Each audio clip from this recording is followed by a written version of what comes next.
Entonces, ya se está visualizando en pantalla completa, en presentación.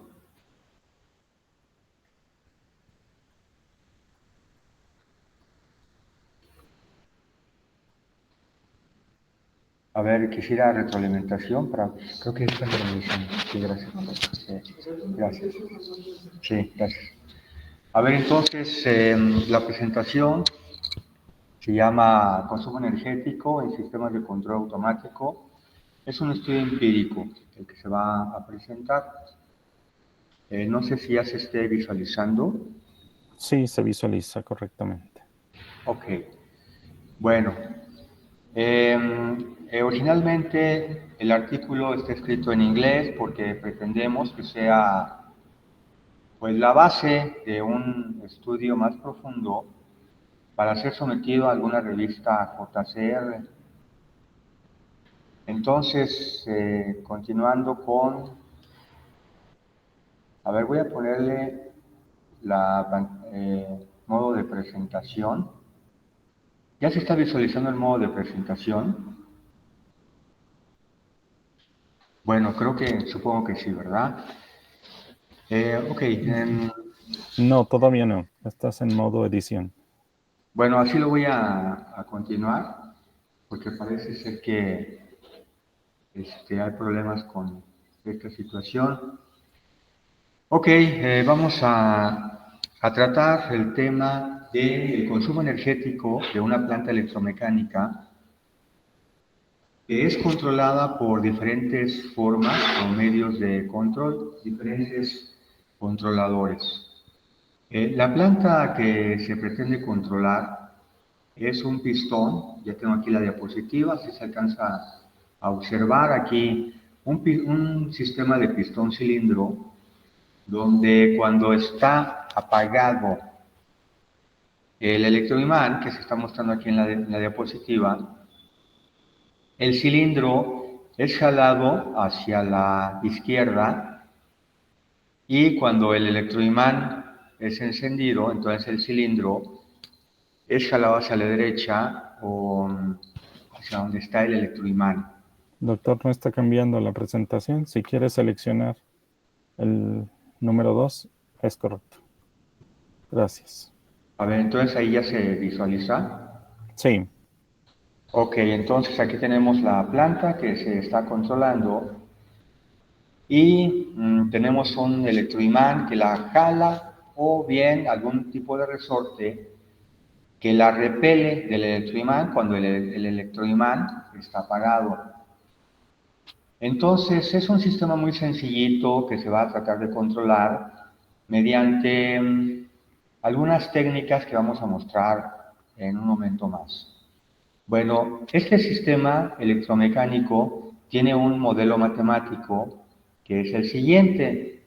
Tenemos la ecuación 1 que nos dice que la razón de cambio de x1, cuando x1 es la posición longitudinal en forma horizontal que tiene el pistón, entonces su razón de cambio, que es la primera derivada temporal, equivale a x2, es decir, sabemos que la derivada o la razón de cambio de la posición es la velocidad, entonces por lo tanto x2 representa esa magnitud. Y después tenemos en la segunda línea de la ecuación número 1 la derivada temporal de la velocidad, que es la aceleración. Entonces tenemos aquí una serie de parámetros donde está implícito el signo de x2 y tenemos también que la variable, o bueno, en este caso el parámetro I mayúscula representa la inercia que tiene el sistema para presentar movimiento. En este caso, el último término tiene una variable U, en este caso la U representa la ley de control a la cual va a estar sometido ese dispositivo electromecánico. Aquí le está haciendo falta una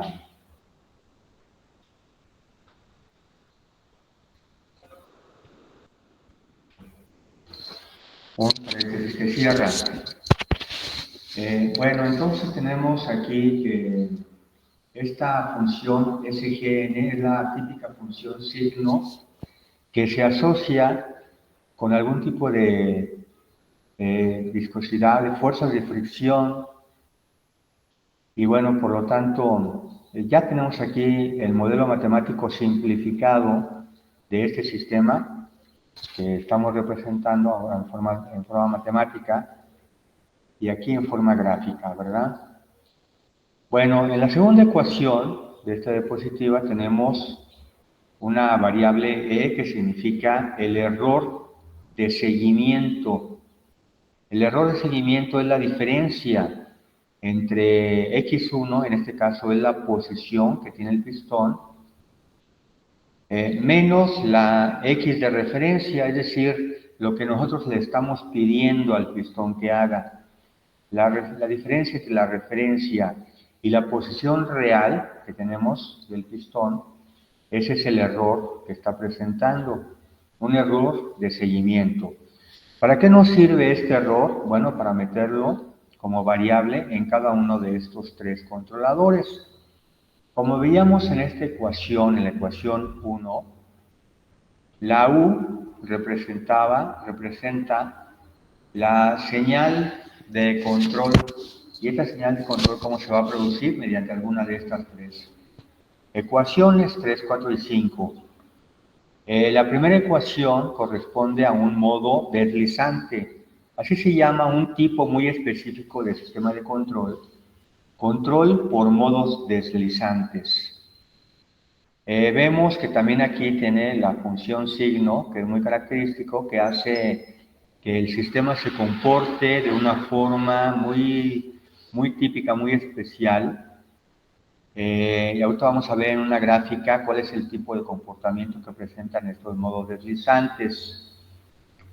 Tenemos aquí que U2 se representa la señal de control, pero de un controlador muy tradicional que se llama controlador PID. PID por sus siglas, que nos dicen que son proporcional, integral y derivativo. Tenemos aquí tres términos. Uno que es el primero, que es el proporcional. El segundo, que es el integral, que presenta una suma de rima, que es una integral.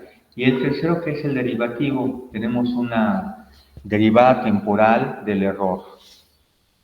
Tenemos en el U3 también otro modo deslizante, porque también tenemos la función signo.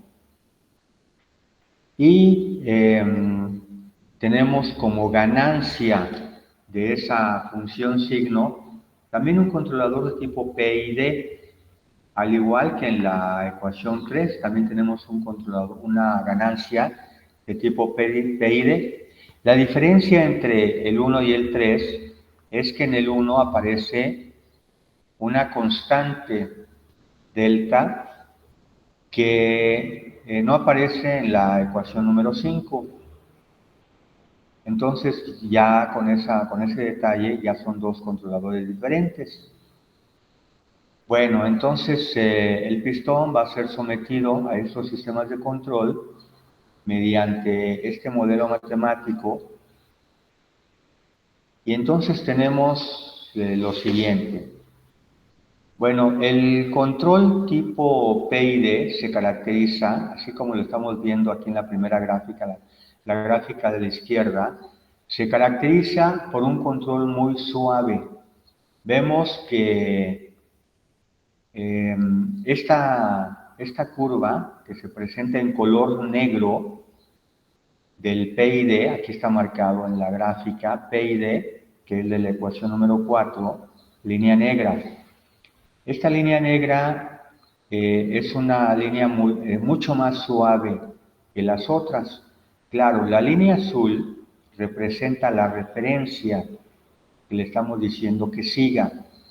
En este caso, cuando la referencia es una constante, el sistema de control se llama sistema de regulación.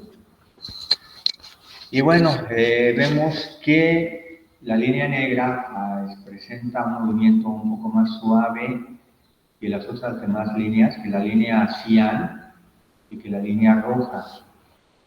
La línea cian representa el primer controlador del modo deslizante, ecuación número 3, que contiene el término adicional delta en la ganancia de la función signo, mientras que la línea roja representa la ecuación número 5, que es el otro controlador de tipo deslizante.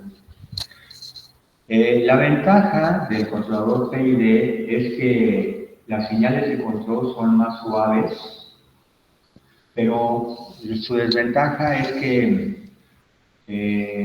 esta suavidad hace que el controlador sea menos robusto, es decir, menos resistente a las señales de interferencia, el ruido, las dinámicas no modeladas y las perturbaciones en general del sistema.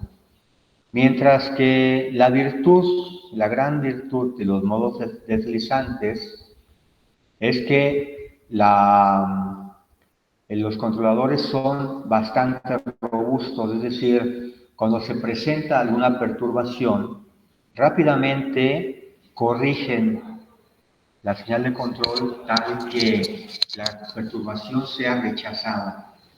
Es decir, que se ajustan de una mejor forma hacia la señal de referencia, lo que no pasa con el control PID. Entonces, eso quiere decir que los controladores por modo deslizantes son más robustos, pero tienden a generar una señal discontinua, una señal mucho más energética y lógicamente de mucho mayor consumo de energía. Y eso lo vamos a comprobar de manera empírica aquí en este trabajo. Lo que no se ha hecho, no sé por qué, anteriormente por los estudiosos de los modos deslizantes. Bueno, la señal de referencia que vamos a utilizar para este estudio es una señal de tipo cuadrada de amplitud 0.2 metros, así como lo vemos en la gráfica que está a la derecha, en donde aproximadamente cada 5 segundos cambia la onda cuadrada, es decir, de un mínimo, de un -2, se sube súbitamente a un +2, después de otros 5 segundos baja a un -2 y así sucesivamente. Entonces los controladores van a hacer su mejor esfuerzo para lograr que la señal de referencia sea seguida por la planta. Bueno, la planta tiene ciertas características. La inercia es de 2. Tenemos aquí un primer resultado donde vemos una imagen que es una imagen enfocada solamente sobre cierta parte de esta señal de referencia. Fíjense cómo aquí tenemos desde 0 hasta el 5. Es decir, en esta señal de referencia, de aquí tenemos que del 0 al 5 tenemos el semiciclo negativo de la referencia, cuando súbitamente sube hacia el valor de +2. Entonces, ¿qué hacen los controladores? El controlador PID está dado por la línea negra, donde vemos que tarda muchísimo en tratar de seguir la referencia y nunca converge, nunca toca la línea azul que tenemos como referencia, que está en el punto -2. Mientras que los controladores por modos deslizantes están oscilando a alta frecuencia sobre esta línea. Vemos cómo la línea cian, de color cian, sobresale un poquitito de la línea o de la oscilación de color rojo. Y eso es por el término adicional delta que veíamos en una de las ecuaciones, en la ecuación número 3. Claro que tenemos aquí solamente en el punto mínimo de la señal de PID, del controlador PID, tenemos solamente una milésima de diferencia, ¿verdad?, entre el punto menor y la señal de referencia. Se podría considerar que es muy poquito, dado que esta es una visión amplificada sobre ese punto y se está viendo una gran diferencia, pero si vemos la escala, pues notamos que es una diferencia muy pequeña. Sin embargo, pues esto se hace con la finalidad de que se tenga en cuenta que el controlador PID no alcanza a tocar la línea de referencia. Tenemos acá, bajo otras condiciones, una señal es caótica donde la línea negra otra vez está por debajo y las demás líneas están tocando la señal de referencia a una alta frecuencia también. Esta otra gráfica se tomó inyectándole ruido blanco, una señal de ruido blanco al sistema, mientras que en la gráfica de la parte izquierda está el sistema sin ruido. Entonces vemos cómo los modos deslizantes se ajustan a la señal de referencia, aunque ciertamente producen una señal caótica de alta frecuencia. Lo mismo que produce el PID, sin embargo, la amplitud del PID en los dos casos siempre es mucho menor que la amplitud de los modos deslizantes, así como se puede apreciar. Entonces, eso quiere decir que la energía, o sea, de forma cualitativa, se podría apreciar que la energía, la cantidad de energía que es consumida por los modos deslizantes es mucho mayor que la consumida por el PID. Y la desventaja es que el PID pues, no se logra ajustar a la señal de referencia. ¿Cómo medimos esta energía? Bueno, de forma empírica se obtienen las gráficas y mediante la ecuación de la energía cinética, solamente estamos tomando en cuenta este tipo de energía, aunque implícitamente se pueden tomar otras cantidades de energía que son insignificantes comparadas con la energía cinética. Sabemos que es un medio de la masa por la velocidad del pistón al cuadrado. ¿Y cómo medimos la velocidad? Para este tipo de señales que son cíclicas, tenemos esta otra formulita de la mecánica clásica, que es 2 por pi por la frecuencia de cada uno de los controladores por la amplitud del control de la señal de control. Bueno, en este caso, estas no son señales de control, sino son lo que realmente está realizando el pistón. La señal de control se comporta exactamente igual, pero en otra escala, y el eje vertical no es amplitud, sino es torque. Ok, entonces mediante esta formulita obtenemos el consumo energético de cada uno de los controladores, y entonces los resultados los tenemos aquí en forma muy resumida. En el artículo se presentan más resultados, pero se resume en esta tablita. Entonces, aquí tenemos sobre lo que sucede, lo que está haciendo el performance o el desempeño del pistón con cada uno de los controladores. Y aquí vemos que prácticamente son muy similares el desempeño de la ecuación número 3, el controlador 3 y el controlador 5. El controlador 3 tiene una cantidad un poquito más alta de energía, es decir, es la cantidad de joules que se están generando por cada uno de los controladores.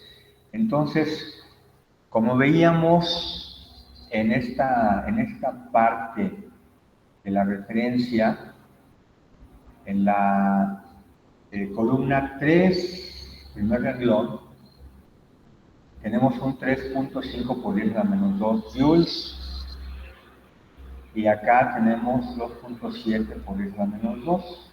Esa diferencia se debe al término delta, que se incluye en el primer controlador, que no está incluido en el tercer controlador, ecuación número 5. Pero vemos que en todos los casos, la ecuación número 4 presenta una cantidad muchísimo menor con respecto a los modos deslizantes. Es decir, el segundo renglón tiene una cantidad de 0.1 comparada con 2.5 de acá arriba, 2.83 y 3.5. Entonces tenemos que, como conclusión, dados estos resultados, los modos deslizantes consumen en promedio 30 veces, así como lo estamos trabajando, 30 veces más energía que el controlador tradicional PID. Este consumo energético es compensado ampliamente por la robustez del control de los modos deslizantes, así como lo habíamos comentado en un principio. Pero la robustez del controlador se manifiesta en un rechazo activo de perturbaciones, de dinámicas no modeladas, de ruido electromecánico, y lógicamente pues se ajustan mejor sobre la señal de referencia, lo cual no hace el controlador PID, ¿verdad? Entonces, eso es así a grandes rasgos. Lo que se obtuvo pues es una confirmación de que efectivamente se consume mucho más energía. Lo que no se había obtenido hasta el momento es las cantidades de energía que produce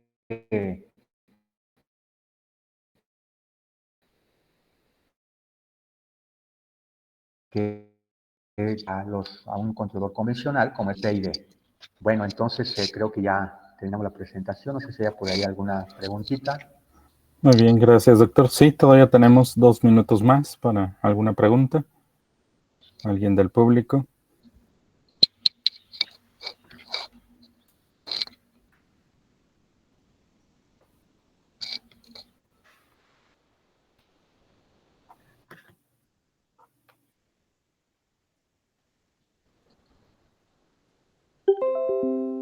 Muy bien, gracias. Parece que no tenemos preguntas. Si surgiera alguno, con mucho gusto por el chat. Bien, vamos con la siguiente presentación.